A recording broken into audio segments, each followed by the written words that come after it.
नमस्कार दोस्तों, मैं दीपक शुक्ला आपका स्वागत करता हूं आपके अपने YouTube channel A to Z banking information पर।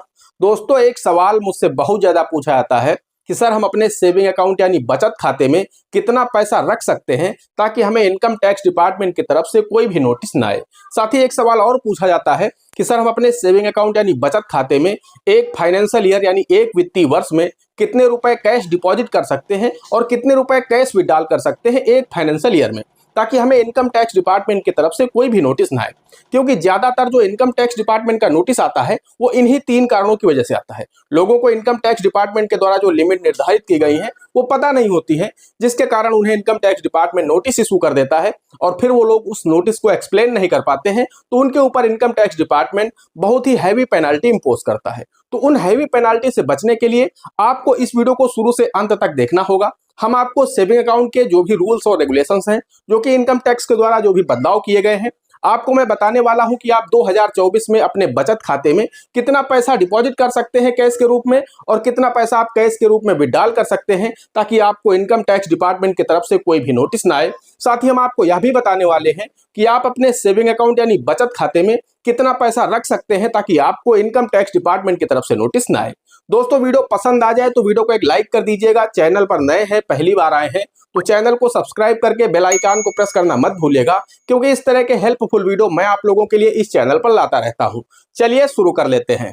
दोस्तों, आज के समय में अब शायद ही कोई ऐसा व्यक्ति बचा हो जिसका एक भी सेविंग अकाउंट यानी बचत खाता ना हो, क्योंकि आज के समय में सभी ने अपने बचत खाते खुलवा रखे हैं। फिर चाहे वो प्रधानमंत्री जनधन योजना से खाते खुले हो या फिर किसी का सैलरी अकाउंट हो या फिर नॉर्मल सेविंग अकाउंट हो, कुल मिलाकर के आज के समय में 99.9% लोगों के पास अपना एक बचत खाता है। और अगर आपके पास में भी एक सेविंग अकाउंट यानी बचत खाता है जिसमें आप लेन देन करते हैं, उसके नियम और शर्तें अगर आपको नहीं पता है, आपको उसके रूल्स और रेगुलेशंस नहीं पता है कि इनकम टैक्स के द्वारा क्या लिमिट तय की गई है, तो दोस्तों आपको इनकम टैक्स डिपार्टमेंट का नोटिस कभी भी आ सकता है। क्योंकि दोस्तों, इनकम टैक्स डिपार्टमेंट के द्वारा कुछ लिमिट्स तय की गई हैं सेविंग अकाउंट को लेकर के। अगर आप ज्यादा ट्रांजेक्शन अपने सेविंग अकाउंट में करते हैं, आप अपने पर्सनल ट्रांजेक्शन को छोड़ करके नाते रिश्तेदारों के पैसे अपने सेविंग अकाउंट में ले रहे हैं या बिजनेस का पैसा आप अपने सेविंग अकाउंट में ले रहे हैं, तो सतर्क हो जाइए। क्योंकि इनकम टैक्स के द्वारा जो लिमिट्स तय की गई हैं, अगर आप उन लिमिट्स को ब्रीच करते हैं तो दोस्तों आपको इनकम टैक्स डिपार्टमेंट कभी भी नोटिस दे सकता है। अगर आप उस नोटिस का रिप्लाई नहीं कर पाए, आप इनकम टैक्स डिपार्टमेंट के जो ऑफिसर्स हैं उन्हें सेटिस्फाई नहीं कर पाए, तो आपके ऊपर 100% की पेनल्टी इंपोज हो सकती है। मान लीजिए अगर आप 10 लाख रुपए के ट्रांजेक्शन कर जाते हैं और आप उनको एक्सप्लेन नहीं कर पाते हैं, इनकम टैक्स डिपार्टमेंट आपकी इनकम मान लेता है, उस दशा में क्या होगा, आपको टैक्स चोर माना जाएगा कि आपने टैक्स चोरी की है। उस दशा में आपके ऊपर 100% की पेनल्टी लगेगी, यानी 10 लाख रुपए की आपके ऊपर पेनल्टी फिक्स कर दी जाएगी। तो दोस्तों, आपको इनकम टैक्स की जो भी लिमिट्स बनाई गई हैं उनको फॉलो करना है, उन्हें ब्रीच नहीं करना है।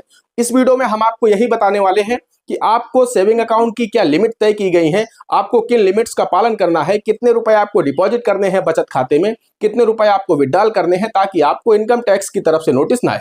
अगर आपके ट्रांजेक्शन ज्यादा है, आप हाई वैल्यू के ट्रांजेक्शन करते हैं, उस दशा में पहली चीज तो ये है आपको ITR फाइल करना चाहिए। अगर आप ITR फाइल नहीं करते हैं तो फिर दोस्तों आपको इनकम टैक्स डिपार्टमेंट का नोटिस मिल सकता है। और दूसरी चीज ये होती है कि अगर आपके ट्रांजेक्शन और भी हाई वैल्यू के होते हैं तो आपको अपना एक करेंट अकाउंट ओपन करवा लेना चाहिए, क्योंकि सेविंग अकाउंट आपके पर्सनल यूज के लिए है। आप अगर नाते रिश्तेदारों से पैसा लेते हैं, अपने यार दोस्तों से पैसा अपने बचत खाते में लेते हैं, आप अपने बिजनेस का पैसा अपने सेविंग अकाउंट में लेते हैं, तो ये बिल्कुल ही गलत है। इनकम टैक्स डिपार्टमेंट सीधे मना करता है कि ये आपका सेविंग अकाउंट आपके पर्सनल यूज के लिए है, इसमें आपको बिजनेस के या फिर नाते रिश्तेदारों के या फिर यार दोस्तों का 1 रुपया भी अपने बचत खाते में नहीं लेना है। क्योंकि अगर इनकम टैक्स डिपार्टमेंट ने कभी भी आपको नोटिस दे दिया और आपसे रिप्लाई मांग लिया, तो आप उसे एक्सप्लेन ही नहीं कर पाएंगे कि ये पैसा आपको कहां से मिला था, किस वजह से मिला था। इसलिए आपको पता होना आवश्यक है। इसीलिए मैं आपसे बोल रहा हूं कि अगर आप इस तरह के ज्यादा ट्रांजेक्शन करते हैं तो आप अपने नाम से एक सेल्फ करेंट अकाउंट ओपन करवा लीजिए। उसमें आप ट्रांजेक्शन करिए, उसकी लिमिट बहुत अधिक होती है, यानी सेविंग अकाउंट से 5 गुना उसकी लिमिट होती है, तो आप उसमें ट्रांजेक्शन आराम से करिए, कोई भी दिक्कत नहीं है। अब हम बात कर लेते हैं कि एक वित्तीय वर्ष यानी एक फाइनेंशियल ईयर में आप अपने सेविंग अकाउंट यानी बचत खाते में कितने रुपए कैश डिपॉजिट कर सकते हैं ताकि आपको इनकम टैक्स डिपार्टमेंट की तरफ से नोटिस ना आए। तो दोस्तों, हम आपको बताना चाहते हैं इसकी जो इनकम टैक्स के द्वारा लिमिट तय की गई है वो है 10 लाख रुपए। आप एक वित्तीय वर्ष में अपने सेविंग अकाउंट यानी बचत खाते में अधिकतम 10 लाख रुपए ही डिपॉजिट कर सकते हैं। और दोस्तों, ये आपके सभी सेविंग अकाउंट को जोड़ करके लिमिट जनरेट की गई है, यानी जो टोटल लिमिट 10 लाख रुपए की है, आप चाहे 6 सेविंग अकाउंट हो, 5 सेविंग अकाउंट हो या 2 सेविंग अकाउंट हो या फिर 1 सेविंग अकाउंट हो, अधिकतम उसकी जो लिमिट है वो है 10 लाख रुपए। आप सभी खातों में अधिकतम 10 लाख रुपए ही एक वित्तीय वर्ष में जमा कर सकते हैं। और ऐसा नहीं कि आप पकड़े नहीं जाएंगे कि आपका पैन नहीं लगा है, आधार नहीं लगा है या मोबाइल नंबर नहीं लगा है तो आप बच जाएंगे। ऐसा नहीं है। आपके जो सभी खाते हैं वो सभी सेंट्रलाइज हैं। जब भी इनकम टैक्स डिपार्टमेंट चाहेगा आपको पकड़ लेगा और ट्रेस कर लेगा। तो आप ये गलती मत करना। एक वित्तीय वर्ष में सेविंग अकाउंट की जो लिमिट है वो है 10 लाख रुपए। आपके खाते 4 हो, 6 हो, 2 हो या 1 हो, अधिकतम आप 10 लाख रुपए ही कैश डिपॉजिट कर सकते हैं। उससे ज्यादा करेंगे आपको इनकम टैक्स डिपार्टमेंट का कभी भी नोटिस मिल सकता है और आपके ऊपर पेनाल्टी इंपोज हो सकती है। वहीं अगर हम विड्रॉल की बात करें कि एक फाइनेंशियल ईयर में आप कितना कैश विड्रॉल कर सकते हैं, तो उसकी भी लिमिट दोस्तों इनकम टैक्स के द्वारा 10 लाख रुपए निर्धारित की गई है। अगर आप 10 लाख रुपए से ज्यादा एक वित्तीय वर्ष में कैश विड्रॉल करते हैं, उस दशा में आपको इनकम टैक्स डिपार्टमेंट का नोटिस मिल सकता है और आपसे इनकम टैक्स डिपार्टमेंट जवाब मांग सकता है। दोस्तों इसकी भी जो लिमिट 10 लाख रुपए है सभी सेविंग अकाउंट को जोड़ करके बनाई गई है। आपके चाहे जितने सेविंग अकाउंट हो उन सभी से आप अधिकतम 10 लाख रुपए ही विड्रॉल कर सकते हैं। मान लीजिए आपके 5 अकाउंट हैं, एक बड़ौदा में है, एक एसबीआई में है, एक पीएनबी में है, एक सेंट्रल बैंक में है, एक अन्य किसी बैंक में है, तो सभी से अगर आप विड्रॉल करते हैं तो मान लीजिए किसी से आपने 2 निकाला, किसी से 3 निकाला, किसी से 1.5 निकाला, इस तरह से करके आपकी जो टोटल लिमिट है वो 10 लाख रुपए है। अगर आप 11 लाख रुपए विड्रॉल कर लेते हैं 5 अकाउंट को जोड़ करके, तो भी आपको इनकम टैक्स डिपार्टमेंट का नोटिस मिल सकता है और आपसे इनकम टैक्स डिपार्टमेंट जवाब मांग करके अगर आप उन्हें एक्सप्लेन नहीं कर पाते हैं तो आपके ऊपर पेनाल्टी इंपोज कर सकता है।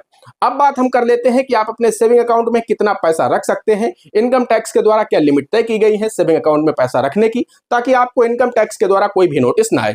तो दोस्तों हम आपको बताना चाहते हैं, इसको लेकर के इनकम टैक्स के द्वारा कोई भी लिमिट निर्धारित नहीं की गई है।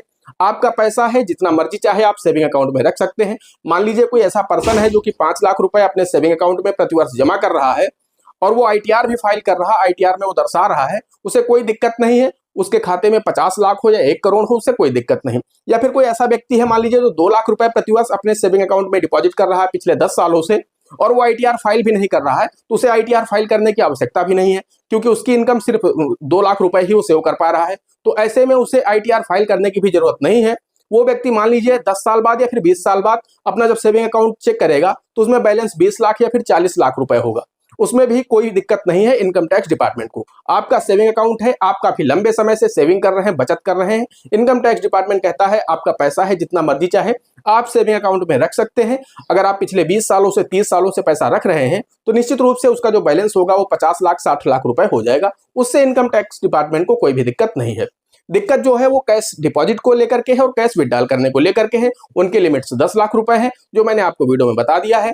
इन लिमिट्स को अगर आप ब्रीच करते हैं तो आपको इनकम टैक्स डिपार्टमेंट का नोटिस कभी भी आ सकता है और आपसे जवाब मांगा जा सकता है। बाकी सेविंग अकाउंट में पैसा रखने को लेकर के इनकम टैक्स के द्वारा कोई भी लिमिट निर्धारित नहीं की है। आपका पैसा है, आप जितना मर्जी चाहे अपने सेविंग अकाउंट में रख सकते हैं, कोई भी दिक्कत नहीं होने वाली। दोस्तों आशा करते हैं वीडियो पसंद आया होगा। अगर वीडियो पसंद आया हो तो एक लाइक करिएगा। चैनल पर नए हैं, पहली बार आए हैं तो चैनल को सब्सक्राइब करके बेल आइकन को प्रेस कर लीजिएगा, क्योंकि जैसे इस तरह का हम कोई भी दूसरा वीडियो अपलोड करें तो उसका नोटिफिकेशन आपको सबसे पहले मिले। दोस्तों आज के वीडियो में इतना ही, मिलते हैं अगले वीडियो में किसी अगले इंटरेस्टिंग टॉपिक के साथ। तब तक के लिए जय हिंद, जय भारत।